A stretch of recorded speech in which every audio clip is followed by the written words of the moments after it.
Praise the lord. ఈ మధ్యకాలంలో కొంతమంది క్రైస్తవ వ్యతిరేకులు క్రైస్తవ మాఫియా అనే పదాన్ని ఉపయోగిస్తున్నారు. ముందుగా మనం మాఫియా అంటే ఏమిటో తెలుసుకుందాం. ఇటలీ లేదా సిసిలీకి చెందిన రహస్య నేరస్తుల ముఠాను మాఫియా అంటారు. ఇది చట్ట వ్యతిరేక కార్యాలు జరిగించే నేరస్తుల ముఠా. భారత రాజ్యాంగంలో ప్రస్తుతం 6 ప్రాథమిక హక్కులున్నాయి. వాటిలో ఒకటి మత స్వాతంత్రపు హక్కు.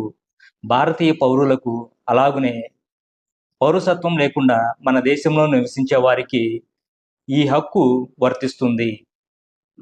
మనకు నచ్చిన మతాన్ని స్వీకరించి ఆ మతాన్ని ప్రచారం చేసుకునే హక్కును ఆర్టికల్ 25 మనకు తెలియజేస్తుంది. దీనికి అనుగుణంగా దేవుని రాజ్య సువార్తను క్రైస్తవులు ప్రకటిస్తున్నారు. రాజ్యాంగానికి లోబడి చట్టాన్ని గౌరవిస్తూ దేవుని రాజ్య సువార్తను ప్రకటించటం నేరం ఎలా అవుతుంది? ప్రభు అయిన యేసుక్రీస్తు వారి ఆజ్ఞకు లోబడి సువార్తను ప్రకటించటం క్రైస్తవుని బాధ్యత. అంగీకరించటం లేదా తృణీకరించటం అనేది వ్యక్తికి సంబంధించింది. ఇందులో ఎంత మాత్రం బలవంతం లేదు. దయచేసి సువార్తను ప్రకటించే వారిని మాఫియాగా చిత్రీకరించి వారి మనోభావాలను దెబ్బతీయొద్దు. ఈ చిన్న మనవిని మీరు ప్రేమతో అంగీకరిస్తారని ఆశిస్తున్నాను. ఆమేన్.